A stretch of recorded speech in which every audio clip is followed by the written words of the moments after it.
Welcome back friends. आज हम JKSSB finance account assistant की इकॉनमी पोर्शन का पार्ट 3 ला रहे हैं, जिसमें आज हम मार्केट के रिलेटेड और खास करके इकोनॉमिक रिफॉर्म्स पे बात करने वाले हैं। ये जो हमारा इकोनॉमी का सेशन है ये बहुत ही इंपॉर्टेंट है, क्योंकि इसमें हम डिटेल से चीज़ों को देखते हैं और इजी लैंग्वेज में समझने की कोशिश करते हैं। बहुत से एस्पिरेंट की डिमांड थी कि लेक्चर लाया जाए, तो इसलिए हम कंटिन्यू रख रहे हैं। जो भी एस्पिरेंट हमारे साथ नए जुड़े हैं उनको बता दें, फाइनेंस अकाउंटेंट के नोट्स, एग्जाम ओरिएंटेड नोट्स आपको अवेलेबल हो जाएंगे। GK, accountancy, computer, general science, English, economy और स्टैटिक्स, ये सभी पोर्शंस के नोट्स आपको अवेलेबल हो जाएंगे। इसमें ऑलमोस्ट कंप्लीट सिलेबस है। जैसे कंप्यूटर जीके का बिल्कुल कंप्लीट सिलेबस है, उसमें अकाउंटेंसी में ऑलमोस्ट कंप्लीट है। कुछ एक दो टॉपिक अगर आपको बचते हैं वो अपने लेवल पे आप कर लेते हो, बाकी भी हमने ऑलमोस्ट कंप्लीट सिलेबस किया हुआ है। ये एग्जाम ओरिएंटेड नोट्स आप इस व्हाट्सएप नंबर पर व्हाट्सएप मैसेज करके ले सकते हो। ये आप स्क्रीनशॉट ले लो। तो आइए स्टार्ट करते हैं आज का सेशन। आज हमारा पहला टॉपिक रहने वाला है फॉर्म्स ऑफ मार्केट और इसका स्ट्रक्चर कैसा होना चाहिए और प्राइसिंग इस पे क्या रहने वाला है डिफरेंट मार्केट में। और दूसरा हमारा जो इंपॉर्टेंट टॉपिक आज हम कवर करेंगे, जो कि एग्जाम में डेफिनेटली एक दो क्वेश्चन पूछे जाएंगे, वो है आपका इकोनॉमिक रिफॉर्म्स। तो दोनों टॉपिक्स आप अच्छे से देखें, एंड तक वीडियो देखें। बीच में हो सकता है कभी कभार थोड़ा बोरिंग भी हो जाता है, इसका मतलब नहीं है कि आपको आगे कुछ नहीं मिलने वाला है। तो डेफिनेटली इसमें दो इंपॉर्टेंट टॉपिक हम आज कवर करेंगे। अगर हम फॉर्म्स ऑफ मार्केट की बात करें तो मार्केट को हम कंपटीशन के बेस पे दो पार्ट्स में डिवाइड करते हैं। एक होता है परफेक्ट कंपटीशन और दूसरा होता है इम्परफेक्ट कंपटीशन। तो मार्केट को हम कंपटीशन के बेस पे दो तरह में डिवाइड करते हैं, परफेक्ट और इम्परफेक्ट। और जो इम्परफेक्ट कंपटीशन होता है फर्दर मोनोपोली, मोनोपोलिस्टिक कंपटीशन और ओलिगोपोली, तीन टाइप में फर्दर डिवाइड होता है। कभी कभी इसकी क्लासिफिकेशन में हम सिंपली कहते हैं कि मार्केट की चार फॉर्म्स होती हैं, perfect competition, monopoly, monopolistic competition और ओलिगोपोली। अब जिस तरह से समझे, कुल मिलाकर बात यह है कि हमने परफेक्ट कंपटीशन इसके बारे में जानना है और बाकी ये जो तीन टाइप्स हैं इसके बारे में भी समझना है कि ये क्या है।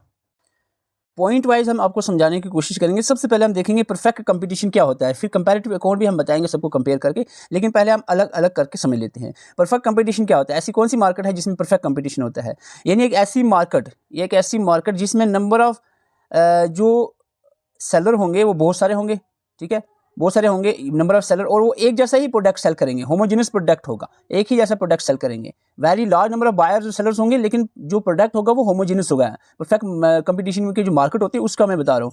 और इसमें entry, freedom of entry and exit, कोई भी नई फिल्म जो है वो इसमें ऐड हो सकती है, एंट्री कर सकती है, ठीक है, एग्जिट भी कर सकती है, इसमें कोई रुकावट नहीं है।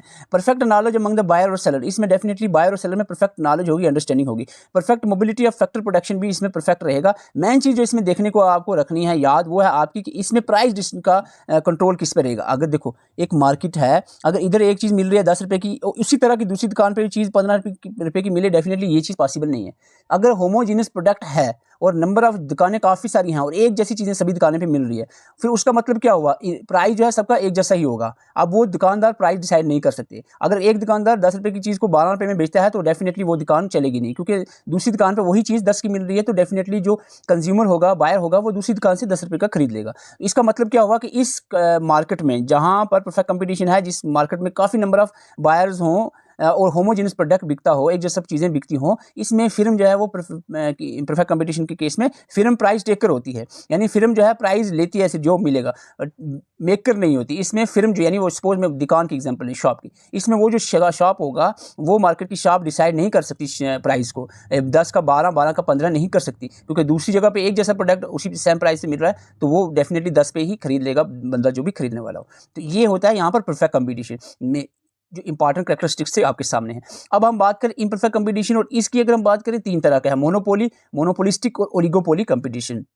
कुछ चीज़ें ही आपको ध्यान में रखनी है जो एग्जाम में पूछी जा सकती हैं। जैसे कि सबसे पहले मोनोपोली हम देख लेते हैं। मोनोपोली एक ऐसी तरह की मार्केट होती है जिसमें सिंगल सेलर होता है। एक ऐसी मार्केट जिसमें इकलौता एक बड़ा सेलर होगा, एक ही दुकान है। सिंपल सी बात समझ गए होंगे आप। अगर अकेला दुकान है वाला है तो उसका वो प्राइस मेकर होगा, डेफिनेटली प्राइस मेकर। 5वां पॉइंट देखें, प्राइस मेकर होगा। या एक ही दुकान है, अब वो 10 रुपये की चीज़ को 12 में बेचता है, तब भी बंदों को लेना ही पड़ेगा जो भी उस एरिया में लोग रह रहे हैं। तो इसका मतलब वो प्राइस मेकर होगा, वो जो सिंगल सेलर होगा।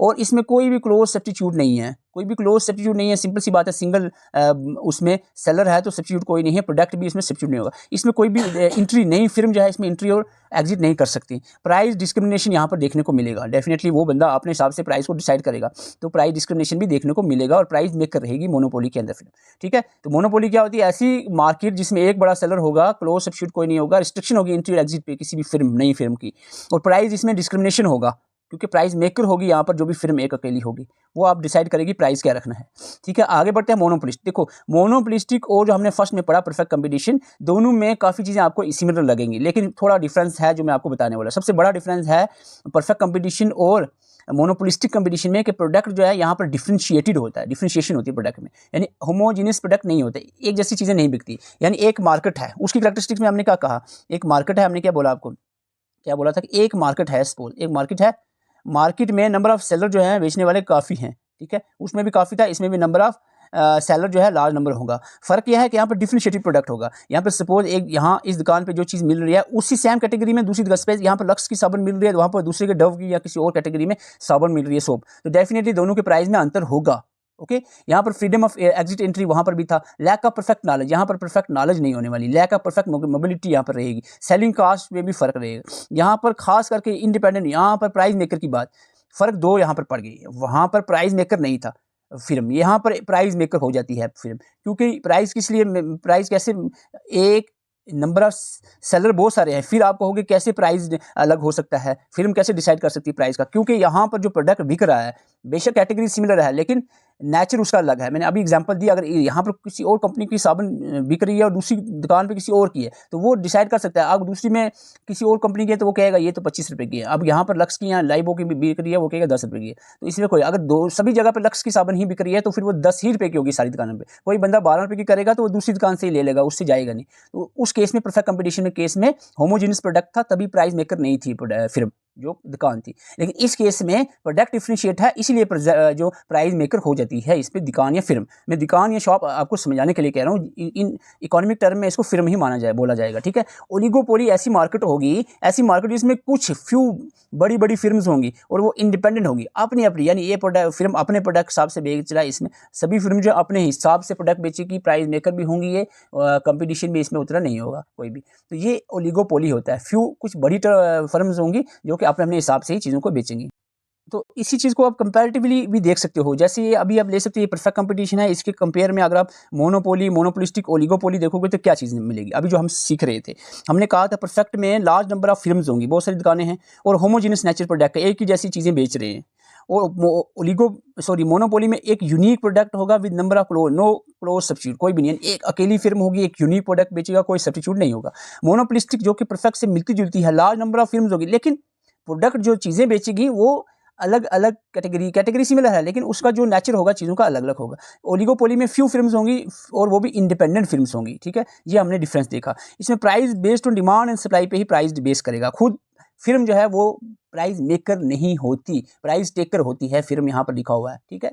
Film is price maker. Monopoly में एक ही दुकान है बड़ी सी, तो वो प्राइस मेकर ही डेफिनेटली होगी भाई, उसका मर्जी है 15 रुपये करे, 20 रुपये का, क्योंकि खरीदने वाले को खरीदना ही पड़ेगा, है एक ही दुकान भाई, लेना लो नहीं लेना चलो। दूसरी अगर देखें मोनोपोलिस्टिक के केस में close substitute are available, close substitutes are available होंगे, लेकिन फिर भी यहाँ पर इस केस में प्रोडक्ट का जो नेचर है वो डिफरेंशिएट होगा। तो ये कुछ मैन चीज़ें, जैसे कि ओलिगोपोली की एग्जांपल में देखें, एयरलाइंस, वीज़ा, पावर, ये बड़ी बड़ी जो कंपनीज़ हैं ये ओलिगोपोली कैटेगरी में आती हैं। तो ये कुछ इंपॉर्टेंट चीज़ें थी जो यहाँ पर मैं मेंशन करना चाहता था कंपैरेटिवली, तो वो आपने अभी देख लिया। अब हम नेक्स्ट टॉपिक पे आते हैं। तो अब नेक्स्ट हमारा टॉपिक है इकोनॉमिक रिफॉर्म, जो कि सिलेबस में मेंशन है। मैं सिंपल लैंग्वेज में समझाने की कोशिश करूंगा, और ये जो पीडीएफ है इसमें थोड़ी सी जो आपको मैंने नोट्स प्रोवाइड किए, थोड़ा सा इसमें मैंने मॉडिफाई किया है। और ये जो पार्टिकुलर इकोनॉमिक्स की पीडीएफ है ये आपको टेलीग्राम में मिल जाएगी, ठीक है। ये फ्री ऑफ कॉस्ट आपको अवेलेबल होगी। बाकी जितने पीडीएफ है वो आपको व्हाट्सएप पे मैसेज करके परचेज करने, जस्ट 99 रुपीज़ में। लेकिन इकोनॉमी की मैं आपको फ्री ऑफ कॉस्ट प्रोवाइड करने वाला हूँ। इसका लिंक जो आपको कमेंट बॉक्स में मिलेगा या डिस्क्रिप्शन में टेलीग्राम का लिंक मिलेगा, वहाँ से टेलीग्राम पर आप ज्वाइन करें। कुछ देर के बाद में आपको ये इसकी पीडीएफ थोड़ा सा इसको मॉडिफाई करके अपलोड कर दूंगा टेलीग्राम के ऊपर। तो इकोनॉमिक रिफॉर्म्स की बात करें, लेकिन समझना जरूरी होता है, सिर्फ पढ़ने से नहीं काम बनने वाला है, नोट्स या बुक्स से। इकोनॉमिक रिफॉर्म्स 1991 की बात है, सिंपल सी बात बताऊं मैं, जब नरसिम्हा राव प्राइम मिनिस्टर थे इंडिया के, गवर्नमेंट नरसिम्हा राव की थी। 1991 में फाइनेंस मिनिस्टर जो थे इंडिया के, डॉक्टर मनमोहन सिंह थे, ठीक है। ये बात है 1991 की, जब इकोनॉमिक ग्रोथ में बड़ा कमी आई, इन्फ्लेशन बड़ी हुई, सारा सिस्टम ख़राब हो गया था, यानी पूरा इकोनॉमिक सिस्टम हिल गया था। तो इस दौर में जो मनमोहन सिंह ने बजट पास की, इसमें एक नई चीज़ ऐड की गई, जिसको हम कहेंगे इकोनॉमिक रिफॉर्म्स लाया गया 1991 में। और यहाँ पर LPG जो है वो लागू किया गया 1991 के अंदर। सारी चीज़ें हम देखेंगे कि किस तरह से इंडियन इकानमी को लिबराइज़ किया जाए, ग्लोबलाइज़ किया जाए, प्राइवेटाइज़ किया जाए। तो ये तीनों चीज़ें यहाँ पर हम पढ़ने वाले हैं हैं इस इकॉनमी रिफॉर्म चैप्टर के अंदर। तो इसमें मैन मकसद ये थोड़ी सी चीज़ें हैं, आप इसको रीड आउट कर सकते हो कि इसमें क्या हुआ कि एसेंशियल फीचर जो इकॉनमिक रिफॉर्म्स के थे वो यही थे एलपीजी। तो एलपीजी को हम देखेंगे, एलपीजी में क्या क्या बदलाव लाया गया। एलपीजी है क्या? एलपीजी होता है लिबरलाइजेशन, प्राइवेटाइजेशन, ग्लोबलाइजेशन, जिसको एलपीजी भी कॉमनली कहते हैं। ये 1991 में लाई गई थी पॉलिसी एलपीजी की। ये पॉलिसी बहुत ही बेनिफिशियल रही है, इसके बड़े फायदे रहे। इसका मकसद क्या है तो वो हम आगे पढ़ेंगे, थोड़ा सा रुकेंगे, इसकी सारी चीज़ें हम देखने वाले हैं। ये reform intend bringing larger corporation of private sector. देखो, गवर्नमेंट सेक्टर से प्राइवेट सेक्टर पे शिफ्ट करने का यहाँ पर डिसीजन लिया गया। इसमें इंडस्ट्री की जो लाइसेंसिंग है वो उस पर जो रिस्ट्रिक्शंस थे आसान, यानी प्राइवेट इंडस्ट्री की लाइसेंस बनाना, उसमें जो काम था बहुत मुश्किल था, वो आसान कर दिया। लाइसेंसिंग को रिमूव कर दिया, कोई भी अदर रिस्ट्रिक्शंस थी उसको रिमूव कर दिया, कोई भी ट्रेड स्टेट पे जो लगता था इसमें टैक्स वगैरह उसको खत्म कर दिया, एक्सपोर्ट पे टैक्स खत्म कर दिया। काफ़ी चीज़ें इसमें ऐसी आसान की ताकि प्राइवेटाइजेशन हो सके और ग्लोबलाइजेशन हो सके। तो इस चीज़ को करने के लिए कुछ फीचर के पॉइंट वाइज समझने की कोशिश करते हैं, ऐसे आपको नहीं समझाएगा। एलपीजी पॉलिसी की क्या, एलपीजी अभी पता चलेगा, liberalisation, privatisation, globalisation. LPG policy के सम इंपॉर्टेंट फीचर्स को हम देखने वाले हैं। सबसे पहले इस जो पॉलिसी थी इसके तहत क्या किया गया, रिमूव किया गया इंडस्ट्रियल राज को, जो गवर्नमेंट के इंडस्ट्रियल राज था उसको रिमूव किया गया ताकि प्राइवेट सेक्टर भी आ जाए। Delusion of the role of public sector को अब थोड़ा सा खत्म कर दिया गया 1991 की ये जो एलपीजी पॉलिसी के तहत। प्राइवेटाइजेशन को स्टार्ट किया गया, जो प्राइवेट जो फिल्म होंगी, इंडस्ट्रीज होंगी, वो अब आगे आएंगी। रिडक्शन किया गया इंपोर्ट टैरिफ को, यानी जो इंपोर्ट्स पे टैक्स लगते थे उसको कम किया गया और एक्सपोर्ट पे जो टैक्स लगते थे उसको तो खत्म कर दिया गया था। मार्केट में डी रेगुलेशन की गई, रिडक्शन किया गया टैक्सेस के अंदर, चाहे वो इंपोर्ट हो या एक्सपोर्ट हो, ताकि चीज़ें ग्लोबलाइज हो सकें। Free entry to the foreign investment in technology, अब फॉरेन इन्वेस्टमेंट और टेक्नोलॉजी में फ्रीली जो है एंट्री ले सकती थी कोई भी private film. Some of the positive outcomes, LPG से क्या क्या फायदे हुए, कुछ इंपॉर्टेंट, जैसे कि इंडिया की जो जीडीपी थी वो इंक्रीज हुई, और जो there was a strong flow of FDIs, और डिक्लाइन हुआ अनएम्प्लॉयमेंट कम हुई, क्योंकि प्राइवेटाइजेशन होगी तो लोग जॉब करना शुरू हो गए, पर कैपिटा इनकम में बढ़ा, एक्सपोर्ट बढ़ा, क्योंकि एक्सपोर्ट के टैक्स को कम किया तो एक्सपोर्ट डेफिनेटली बढ़ेगा। तो एक दूसरे तरीके से फिर से समझते हैं, ठीक है। अगर आप कहें इकोनॉमिक रिफॉर्म्स क्या है, इसको मैं दो तरीके से समझूंगा। पहले मैं कहूंगा कि इसका मीनिंग क्या है और इसकी ज़रूरत क्यों पड़ी, फिर इसको मैं देखूंगा आगे इसमें क्या चीज़ें हुई। सबसे पहले मैं बात करूंगा इसका मीनिंग पे, इकोनॉमिक रिफॉर्म क्या है। इकोनॉमिक रिफॉर्म, थोड़ा सा ब्लर हो गया स्लाइड। इकोनॉमिक रिफॉर्म का मतलब है it is set of policies और रूल्स, ये पॉलिसीज़ और रूल्स हैं एंड रूल्स रेगुलेशंस हैं जो अचीव करने के लिए, इकोनॉमिक ग्रोथ अचीव करने के लिए लाएगी, ठीक है। ये पॉलिसीज़ और रूल्स और रेगुलेशंस हैं जो इकोनॉमिक ग्रोथ को अचीव करने के लिए लाएगी, इसको हम कहते हैं इकोनॉमिक रिफॉर्म्स। अब ज़रूरत क्यों पड़ी, क्यों इकोनॉमिक 1991 में ऐसा क्या हो गया जो कि इकोनॉमिक रिफॉर्म एलपीजी लाया गया।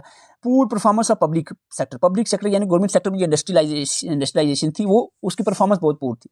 एडवर्स बैलेंस ऑफ पेमेंट हो गया था, falling of foreign exchange reserve fall कर रहा था, ह्यूज डेब्ट्स यानी गवर्नमेंट कर्जे में डूब गई थी, इन्फ्लेशन बहुत ज़्यादा, इन्फ्लेशन का प्रेशर बढ़ा हुआ था, पैसे की कोई कीमत ही नहीं बची थी। Term and conditions of world bank और इंटरनेशनल मॉनेटरी जो फंड है उनकी भी टर्म पॉलिसीज़ को देखते हुए, सारी चीज़ें देखते हुए इकोनॉमिक रिफॉर्म्स का डिसीजन लिया गया मनमोहन सिंह जी के द्वारा, और ये जो 1991 में लागू किया गया एलपीजी। तो इस पर हम इसमें सीधा न्यू इकोनॉमिक रिफॉर्म में एलपीजीज़ की बात करेंगे।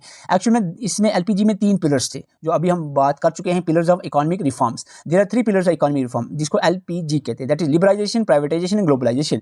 अगर इसको सिंपल लैंग्वेज में समझने की कोशिश करें तो लिबरलाइजेशन क्या है, इज द बेसिक एम, इस लिबरलाइजेशन का बेसिक एम मकसद क्या था, was to put an end of the restrictions which became hindrance to the development and growth of the nation. उन सारी रिस्ट्रिक्शंस को खत्म करना जो कि डेवलपमेंट पे रुकावटें आ रही थी इंडिया की ग्रोथ में, डेवलपमेंट में, तो उसको खत्म करना, इसको लिबरलाइजेशन, आज़ादी, लिबरलाइज क्या होना, आज़ादी मिल गई, प्राइवेट सेक्टर को आज़ादी मिल गई, एक्सपोर्ट को आज़ादी मिल गई। तो ये चीज़ों को जो रिस्ट्रिक्शनें थी, जो रुकावटें थी, उसको दूर किया गया, इसको लिबरलाइजेशन कहा गया, जो कि आगे हम देखेंगे। The loosening of government control over country and when private sector companies start working without or with fewer restrictions and government allow private players to expand the growth of the country depicts the liberalization of the country, ठीक है। Privatisation, private industries factories को अलो किया गया कि आप freely जो है आप यहाँ पर काम कर सकते हो, तो प्राइवेटाइजेशन को यहाँ पर बढ़ाया गया। रुकावटें, लाइसेंसिंग की जो रुकावटें थी, अदर रिस्ट्रिक्शंस थी, टैक्सेस की रुकावटें थी, वो सारी दूर की गई। प्राइवेटाइजेशन को आगे लाया गया, या फिर इसमें भी वही आप देखोगे जो सेकंड पिलर है 3 पिलर में से, इसमें क्या किया गया, it is the increment of the dominating role of the private sector companies and reduce the role of public sector companies, ठीक है। प्राइवेट सेक्टर को डोमिनेट किया गया और पब्लिक सेक्टर को कम किया गया। ये 2 तरीके से, एक तो बाई गवर्नमेंट सेक्टर ने अपना डिसइन्वेस्टमेंट कर लिया, या फिर गवर्नमेंट ने आपने किया विदड्रॉल ऑफ गवर्नमेंट ओनरशिप, तो प्राइवेट जो मैनेजमेंट है उसको सेक्टर को कंपनीज को ऐड किया गया। तो ग्लोबलाइजेशन क्या हुआ, एक्सपोर्ट पे टैक्स खत्म किया और इंपोर्ट पे टैक्स कम कर दिया गया, इससे ग्लोबलाइजेशन हो गया, एक्सपोर्ट और इंपोर्ट बढ़ा और ग्लोबलाइजेशन हो गया। It means the integrate the economic one country with global economy से मैच करना चाहिए। Global during globalisation the main focus on the foreign trade and private industrial foreign investment, it is the last policy LPG, last policy और pillar of the LPG to be implemented. तो globalisation आप समझ सकते हो, export import को बढ़ाया गया ताकि जो है ग्लोबल लेवल पे हमारा जो ट्रेड चले, तो इस पर भी काम किया गया। तो ये मेन चीज़ थी जो 3 पिलर थे इकोनॉमिक रिफॉर्म्स की। आई होप आपको इससे कुछ बेनिफिट हुआ होगा। ये जो अभी हम पढ़ रहे थे या इकोनॉमी के, हमने अभी तक 3 लेक्चर्स कवर किए, इसको आप प्ले लिस्ट में जाकर देख भी सकते हो। इकोनॉमी के जो पर्टिकुलर नोट्स हैं 13 पेज पे हमने जो कवर किए हैं, इन नोट्स की पीडीएफ जो है इस इकोनॉमी की आपको टेलीग्राम में मिल जाएगी, ठीक है, फ्री ऑफ कास्ट टेलीग्राम में डाल दूंगा। टेलीग्राम का लिंक आपको डिस्क्रिप्शन या कमेंट बॉक्स में मिल जाएगा। बाकी की जो पीडीएफ्स हैं ये आपको इस व्हाट्सअप नंबर पर कॉन्टैक्ट करने के बाद व्हाट्सअप पे मिलेंगी, just at the rate of 99 rupees आपको अवेलेबल करवा दी जाएंगी। जो भी एस्पिरेंट नोट्स लिए हुए हैं, इकोनॉमिक की जो पीडीएफ इसमें थोड़ी मॉडिफिकेशन लाई है, इसलिए मैं इसको ओपन कर रहा हूँ टेलीग्राम के ऊपर, तो आप वहाँ से भी यहाँ ले सकते हो, डाउनलोड कर सकते हो। तो thank you for watching. Channel पर नए, चैनल को सब्सक्राइब कर सकते हो। वीडियो की रीच कम हो रही है तभी लेक्चर्स कंटिन्यू नहीं आ रहा है, स्टूडेंट्स इंटरेस्टेड नहीं है। वीडियो को लाइक करें, शेयर करें ताकि थोड़ा सा हमें भी मोटिवेशन मिले कि स्टूडेंट्स इंटरेस्टेड हैं देखने के लिए। Thank you for watching.